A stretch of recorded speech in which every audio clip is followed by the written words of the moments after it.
At our first meeting, 12. This is second meeting. We have a major event tomorrow at Stanford University. Then we go to Washington, D.C., where we have series of interactions, political leaders, think tank people, NGOs, business leaders. Then we go to New York, where we have a lunch with a group of intellectuals. We have another lunch with artisans, creative people, cultural people. And then we have a mega event that Mohinderji talked about. So I'm delighted that we are all here together. Indian Overseas Congress is in 32 countries. Beside Middle East, US and Canada happens to be a priority. In Middle East, we have a very large number of people from India. Mr. Rahul Gandhi and I went to Middle East a few years ago. We had his program at a cricket stadium, and you'll be surprised to learn that 40,000 people came to listen to him.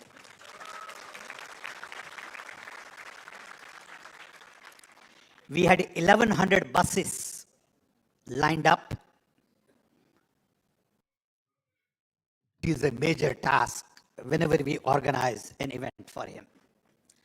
I get hundreds and hundreds of requests to meet him personally, talk to him, give me photo opportunity.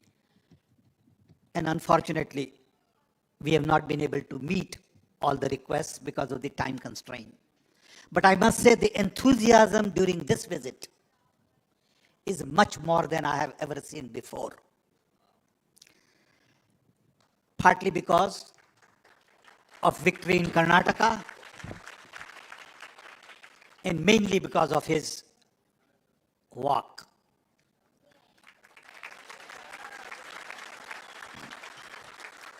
He walked for 4,000 kilometers, 150 days, 13 states, and met thousands and thousands of people. The images that I have seen where 50,000 people walk with him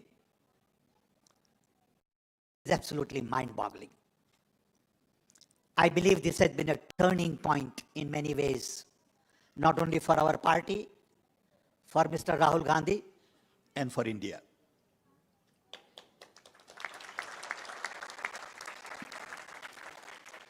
We are here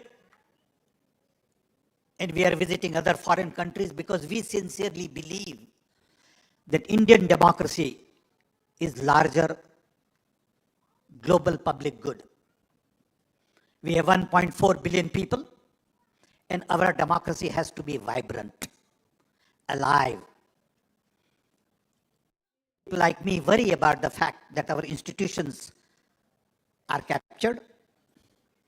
Our civil society is not allowed to function, more as watchdog, and we have lost rational, logical conversation.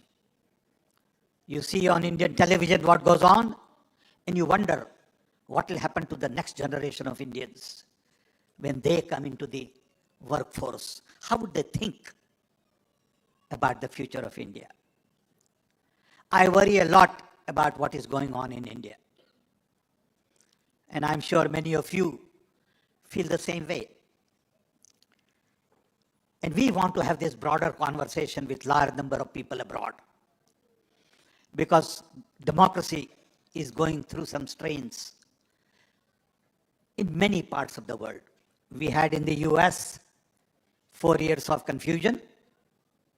We are still not done with it. In other countries like Turkey, even to some extent Mexico, Hungary, and I can go on and on with the list. where democracy is going through a serious challenge, partly because of social media, because everybody and his brother has opinion about everything. And everybody is giving you advice on what to do, how to do. Even those who can't find a job has list of advice for the Prime Minister of the country.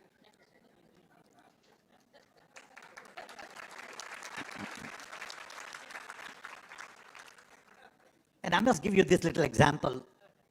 Allow me to take a minute. In Rajiv Gandhi era, I had gone to Madhya Pradesh, and Jairam Ramesh was with me, and we were at the airport. And some young man was staring at me. I saw him in a crowd. Same young man came to Chief Minister's house outside.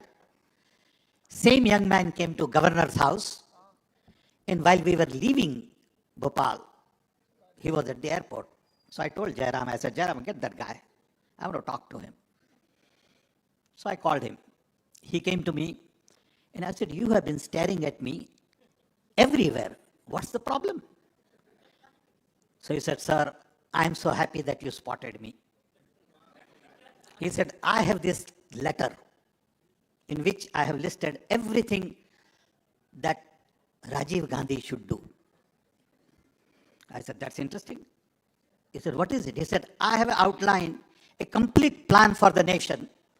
And if Rajiv Gandhi would just follow this, he will be Prime Minister for 15 years. So I said, that's very interesting. What do you do? He said, I'm looking for a job. Only in India you find people, and he had the guts. And he sincerely believed that he knows how to solve Prime Minister's problem, but he can't get a job. Today in India, job is a major situation, major crisis. We are not creating the kind of jobs we need to create. Tomorrow we have a plan to visit a group of experts through Sean to discuss AI. On one hand, new technology is going to eliminate jobs. On the other hand, we need many more jobs. So our challenges are very special. And we need young mind like Rahul to lead the country. We need someone with open mind.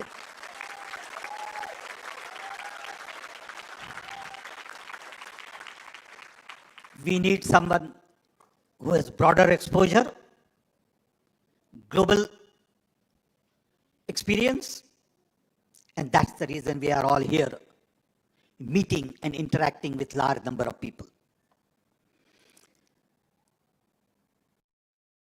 I want to thank all of you for taking time from your busy schedule to come and meet with us. I know that the road ahead is pretty complicated. It's not that simple. Because in people's mind in India, something has just come in which is hard to get rid of.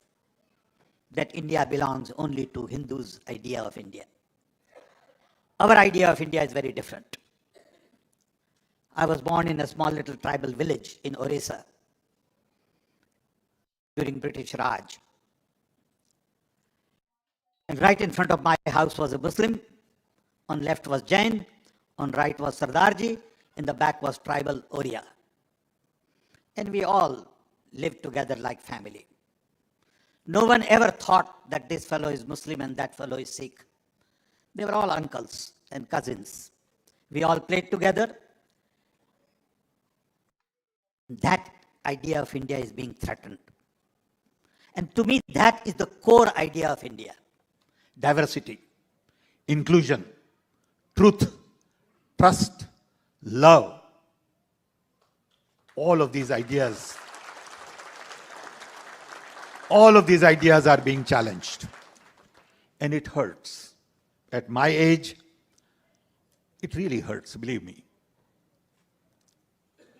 Because I felt when I will get old, the dream that we all had as little children of India will be a reality. We have made a lot of progress in the last 75 years in technology. The fact that many of you are here, including me, is because India gave us the education at very low cost.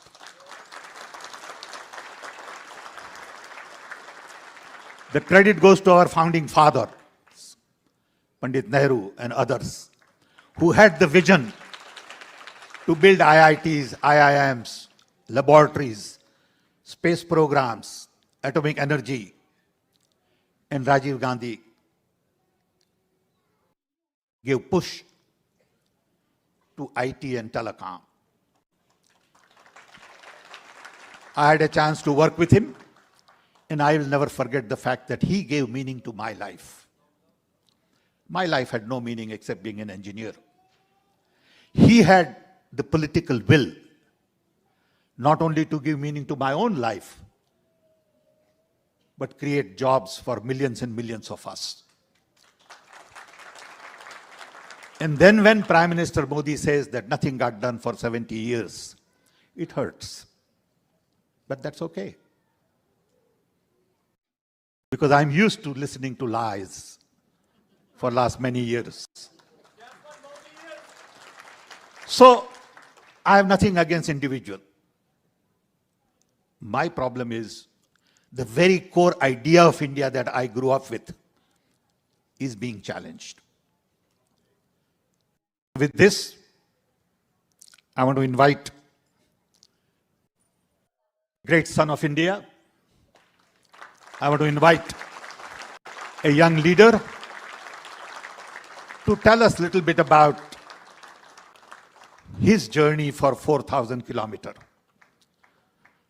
I want you to learn a little bit about how he could do it.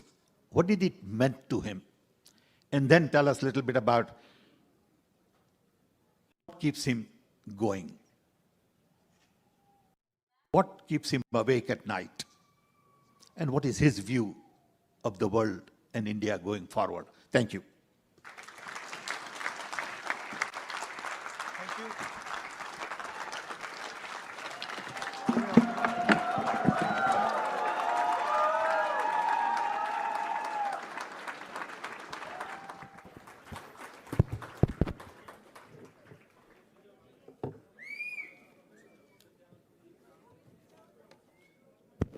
Mr. Sam Pitroda, Mohinder Singh ji, Sahab Bullar ji, Sandeep Vagela ji, Gurpreet ji, Shan Sankaran ji, Madhu Iragu ji,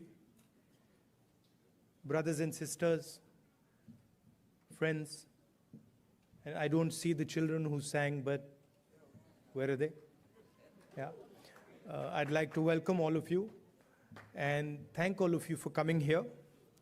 And also thank the wonderful children for the song they sang. It was sung very movingly and very well.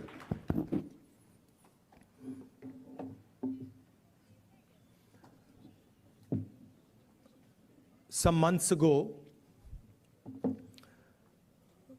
we started a walk from Kanyakumari to Kashmir.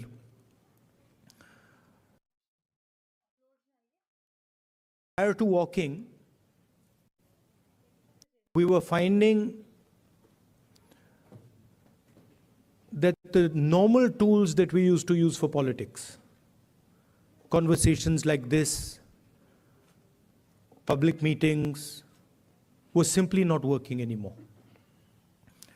All the instruments that we needed to do politics in India, they were controlled by the BJP and the RSS. You know, people are threatened, cases are put on people, agencies are used on people. So we also are finding that in some way it had become quite difficult to act politically. And that's why we decided to walk from southernmost tip of India to Srinagar. And when we started, I thought, okay, देखेंगे क्या होता है.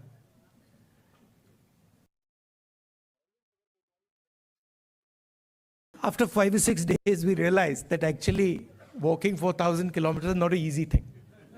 You know, and I had an old knee injury that started to act up. So I said, now I'm in real trouble because there's no choice. One has to walk, and I'm having quite a lot of pain. And then quite a surprising thing happened. Which is, I started noticing that after walking 25 kilometers is more than half a marathon. So after walking 2-3 weeks, every day 25 kilometers, I suddenly realized one afternoon that it's strange, but I'm not feeling tired at all. I get up in the morning, 6 o'clock we used to start, and we used to end walking at about 7:38 in the evening, and I was like, this is very strange. I'm not feeling tired at all. What is this? And then I started asking people around that, भाई ये हो क्या रहा है? आपको थकान हो रही है? Everybody is saying to me, थकान तो नहीं हो रही. It's very strange. We're not feeling tired. So I started to think about it, and I realized that actually what was going on was that it was not us that was walking. It was India that was walking with us. Right? And the large mass of people who were coming, all religions, all communities, everybody, kids, they were creating an atmosphere of love and affection where nobody was feeling tired. Almost as if everybody was walking together. सब जुड़ के चल रहे थे और उसमें किसी को थकान नहीं हो रही थी, एक दूसरे की मदद हो रही थी. And that's where we came up with the idea. नफरत के बाजार में मोहब्बत की दुकान खोली.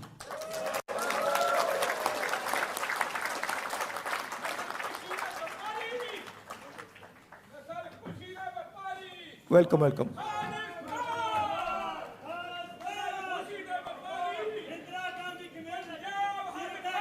नफरत के बाजार में मोहब्बत की दुकान.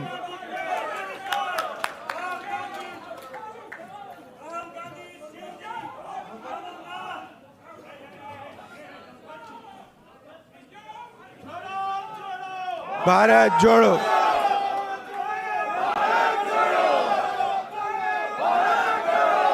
See, the interesting thing about us, about the Congress party, is we have affection towards everybody. If someone wants to come and say something, regardless of what they're saying, we're happy to listen to it. We're not going to get angry. We're not going to get aggressive. We'll nicely listen to it. In fact, we'll be affectionate to them. We'll be loving to them, because that's our nature.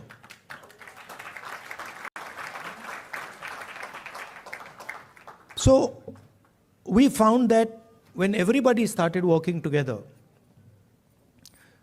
completely different type of energy started coming.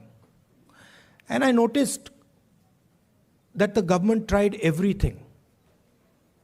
मतलब जो भी उनमें ताकत थी, उन्होंने यात्रा को रोकने में लगा दी. टीवी से उतार दिया, पुलिस को यूज किया, मगर कुछ काम नहीं कर रहा था. और जो यात्रा का इफेक्ट था वो बढ़ता जा रहा था.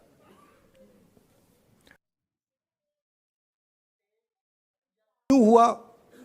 क्योंकि आप सबने हमारी मदद की. सिर्फ not only in India, Bharat Jodo is an idea that is in all your hearts. And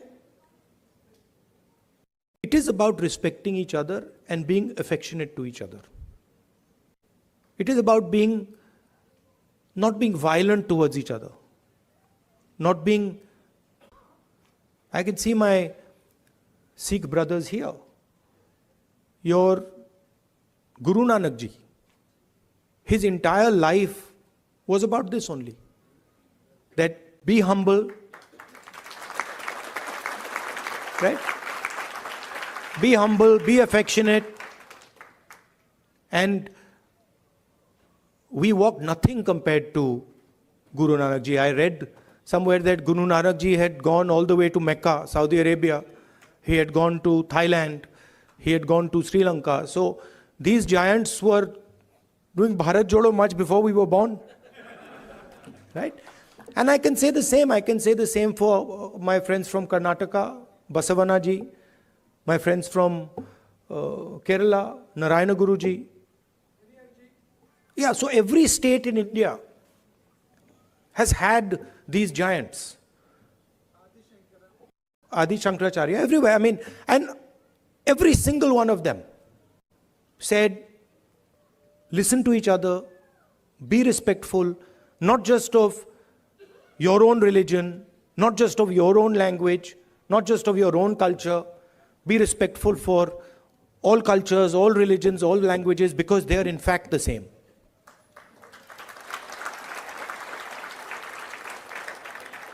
And the assault that is taking place in India, big, too complicated for any one person to think that he understands everything and he knows everything.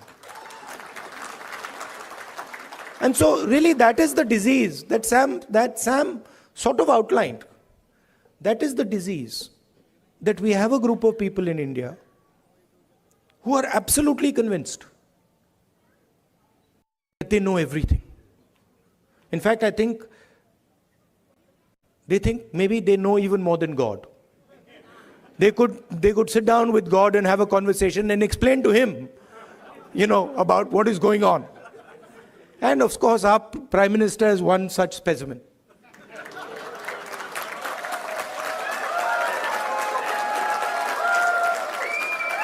I think if you sat Modi ji down next to God, Modi ji would start explaining to God how the universe works. Right?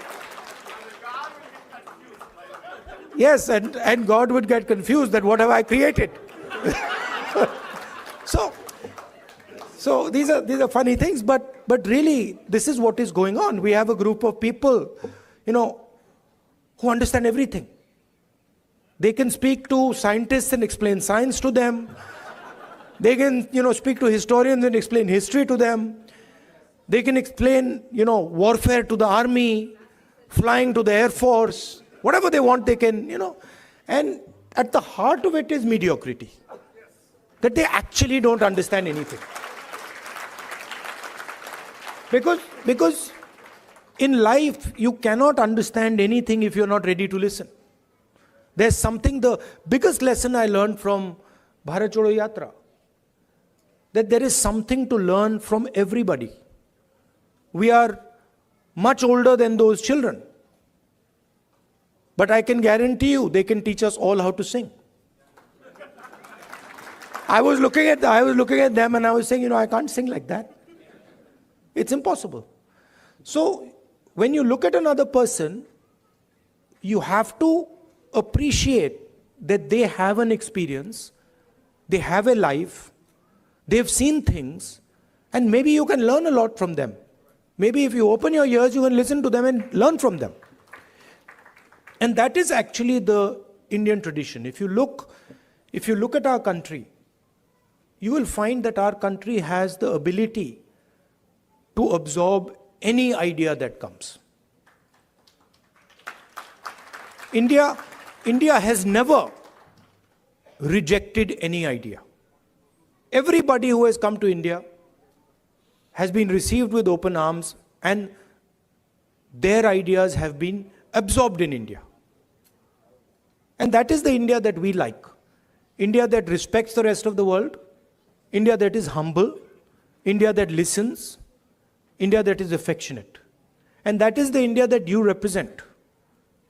you would not be here if you did not agree with these values. You would, if you believed in anger, hatred, arrogance, you'd be sitting in a BJP meeting. Right? And I would be doing Man Ki Baat.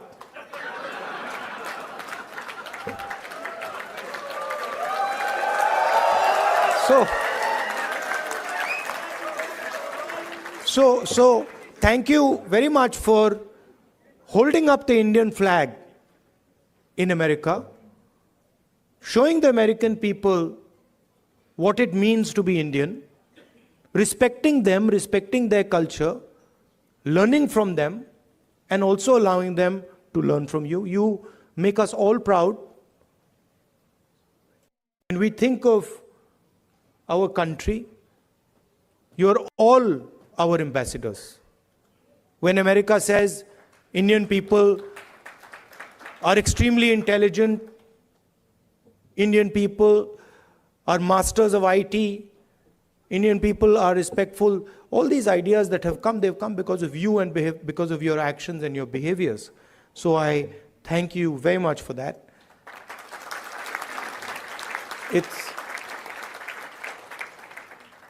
I came here this morning. Sam organized the flight. I arrived 16 hours. After 16 hours flying, 6:30 in the morning. I thought I'd be tired, but I'm not tired at all because of the energy that you have given me. Thank you.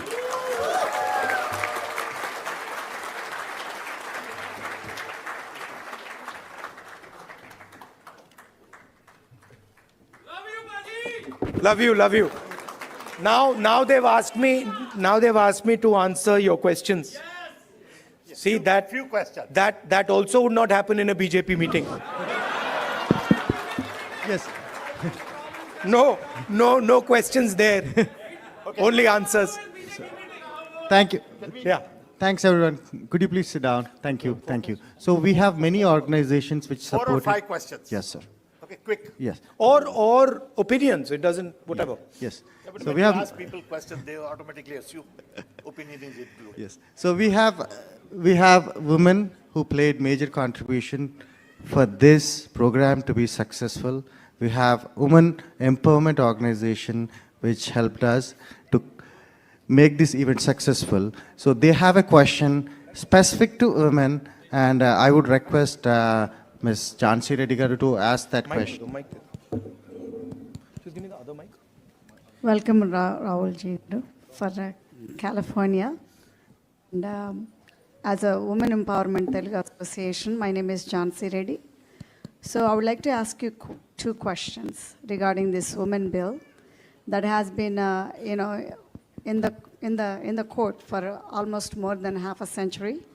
So when the Congress comes in power, Which women's bill? the women's reservation rights. So that bill has been there for more than a quarter century. So as a Congress leader, what is your thoughts on it and how are you going to deal with it? That's of my first question. The second question is, in India, it's very hard for a woman for the safety issue. So what are we going to, offer our next generation? Bill where some of our allies were not too happy with it, and they didn't give us the support for that bill. But I'm confident when we come to power, we'll pass that bill. I think part of the answer to your second question lies in the first question. If we empower women, if we involve women in the political system, if we give women space in the governance of the country, if we give women space in the businesses of the country, we will automatically make them safer. So I think involving them in politics, involving them in business, involving them in running the country are the way to give them power. Thank you. Thank you. So we have another Tamil community organization, who united entire Tamil organizations, and they have expressed their support.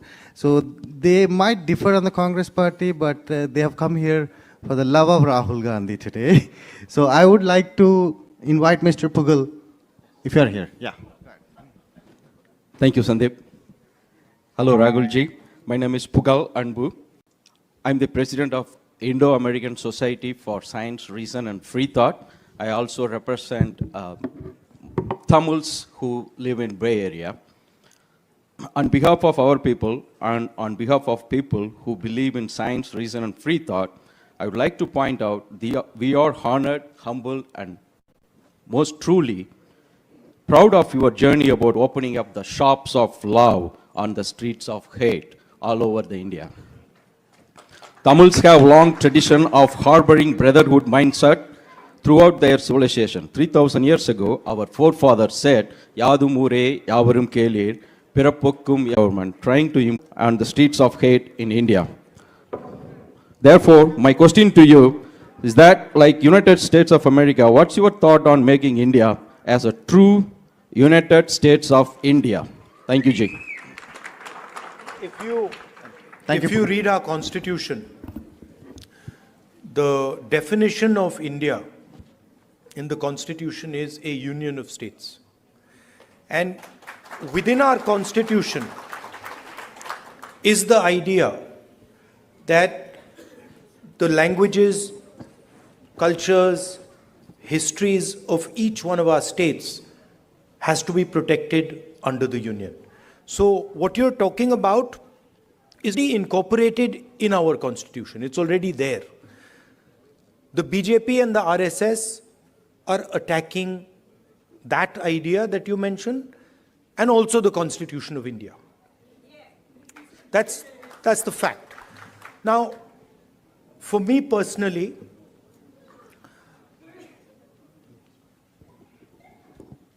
I understand that the Tamil language is more than a language to Tamil people. Right? It is not just a language. It is their history,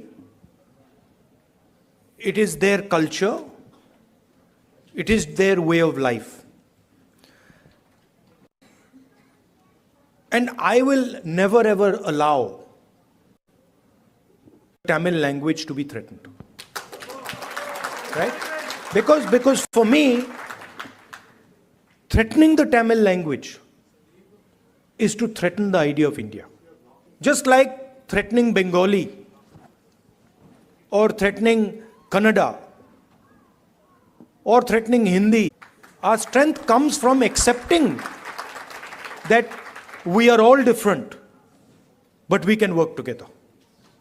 And that is an idea that I'm sure you and the Congress party are protecting. Thank you. Thank you. Thank you, everyone. Please put your questions brief, respecting everyone's time. I know you have opinions, but please put your questions brief. Next question is Mr. Karthik from Ambedkar King. Yes, please appreciate these organizations have put together this amazing event. There are Telugu, Tamil, Kerala, Kannada, all are together to make this event successful. Respect those organizations. Thank you. We'll do. We've got 5 questions, don't worry. There's more than enough. We can add a few also if you want.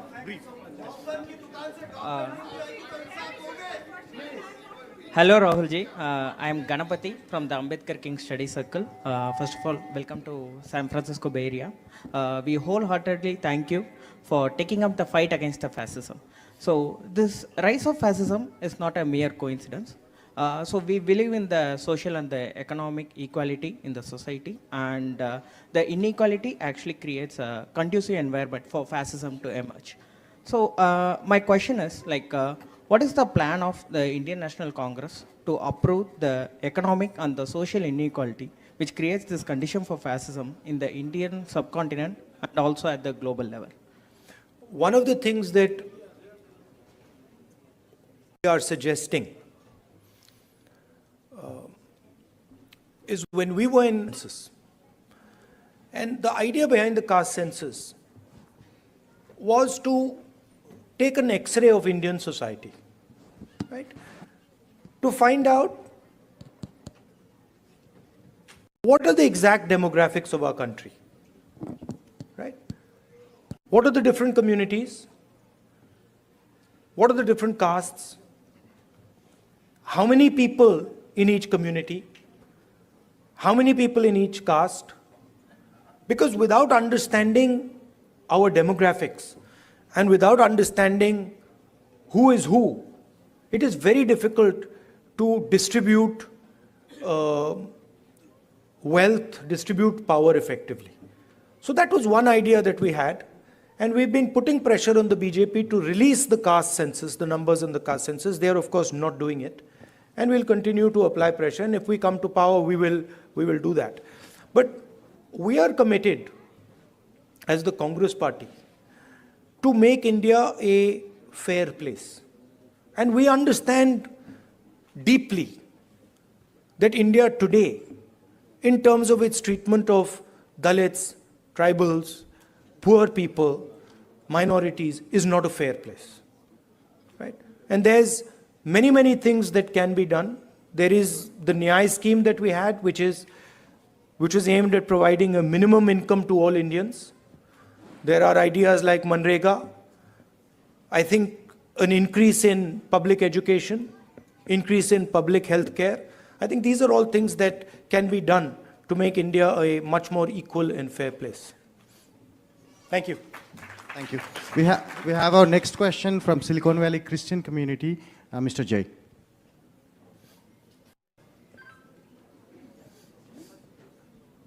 Rahulji, now the Parliament Lok Sabha seats are increasing to 888. What's your take on it? There's a proposal that Modi ji is actually working on. It is going to entirely be based on population. It is going to tilt, the orientation towards the highly populous states, getting more and more lion's share of the revenues and everything. So how is it going to change everything? Minorities are going to get even more depressed. Majorities are going to be, making everybody vulnerable. So what's your take on it? I'd have to look at exactly how they're thinking about doing it. But I think one has to be very careful when one changes the representative structure of a country. So I'd be quite interested in understanding exactly how they've come up with the number 800 and what are the criteria that they're using. These things should not be done flippantly. India is a conversation.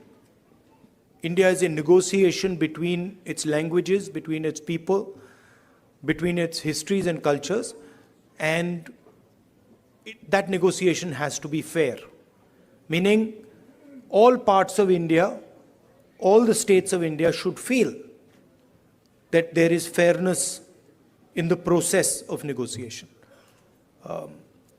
If I see exactly how they're coming up with 800 and what is the design, then I would be able to answer whether I agree with the number 800, but I haven't seen the way they're calculating it. Distracting everybody Thank with that new parliament, building opening, and Yes. giving the Yeah. distracting everybody.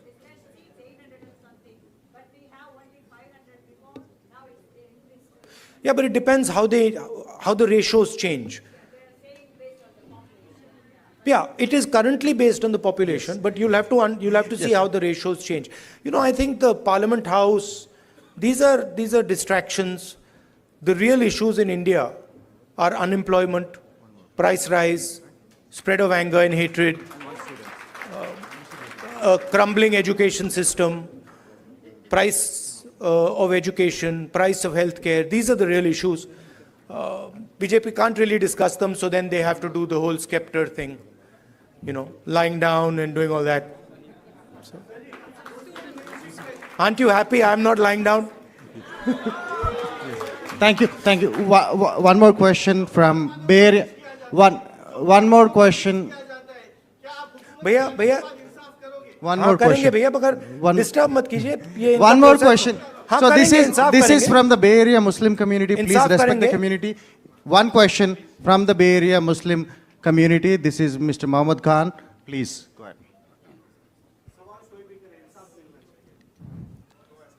मिलेगा।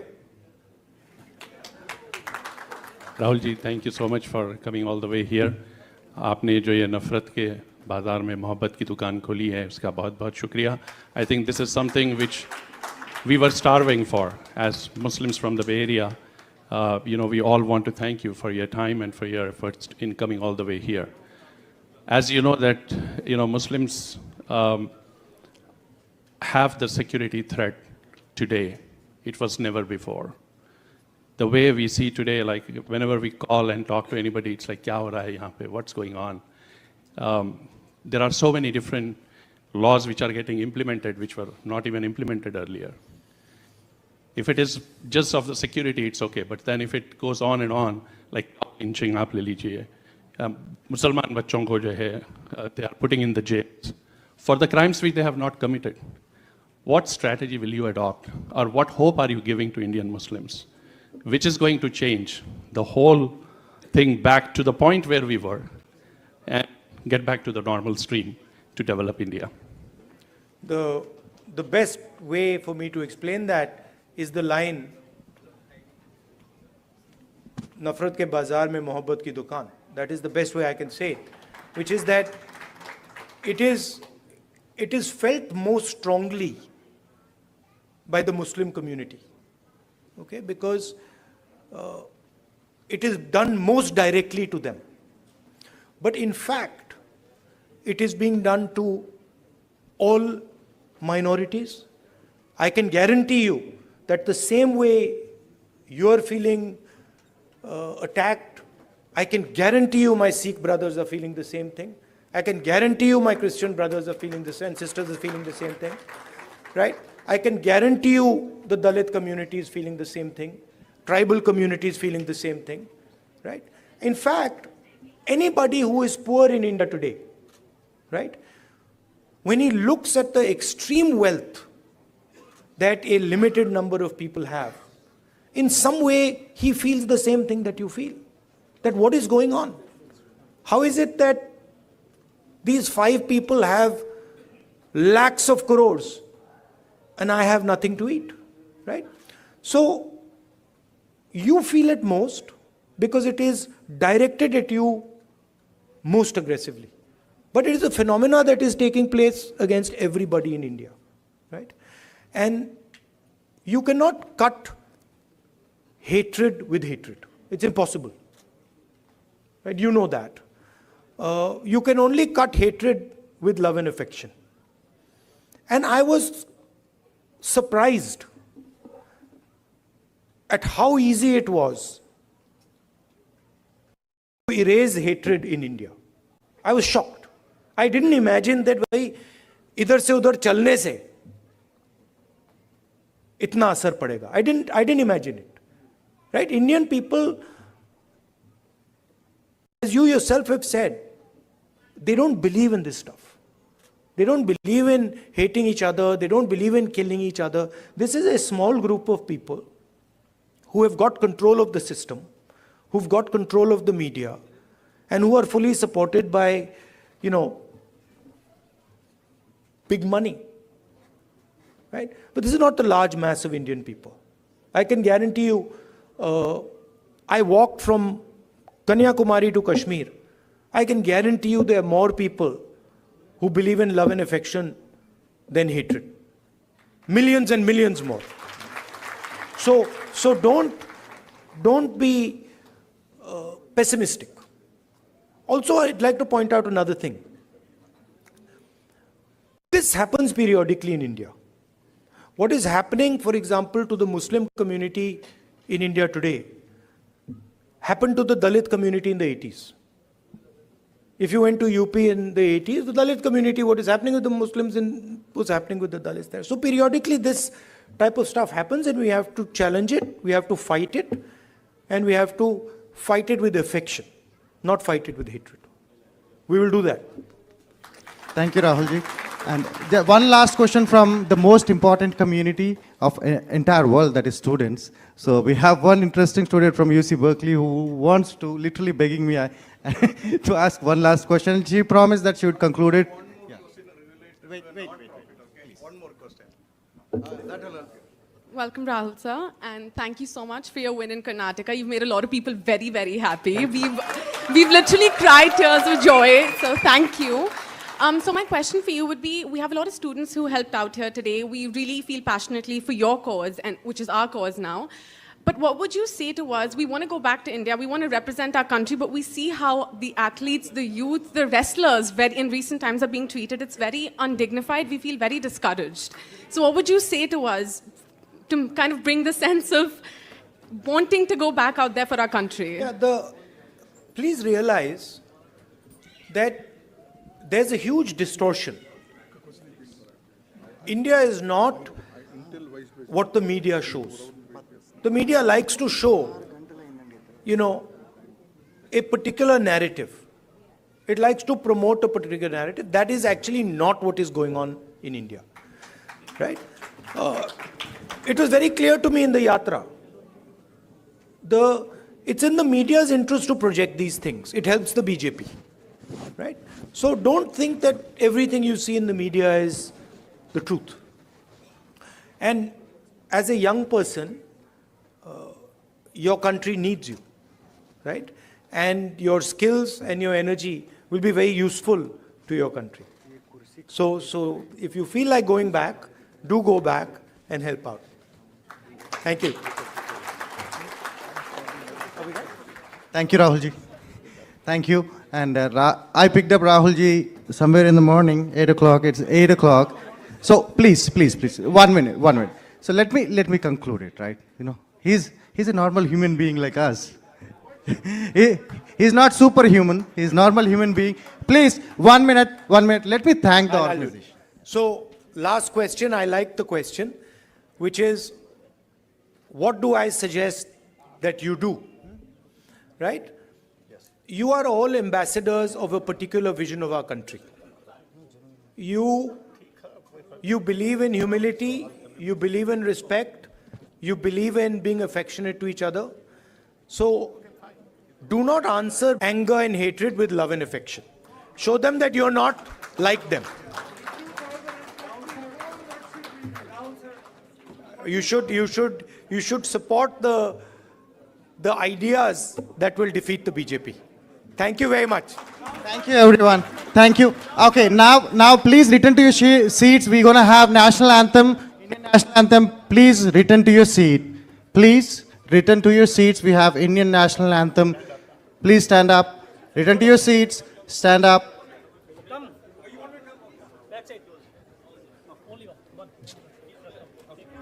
Can you please? Go ahead.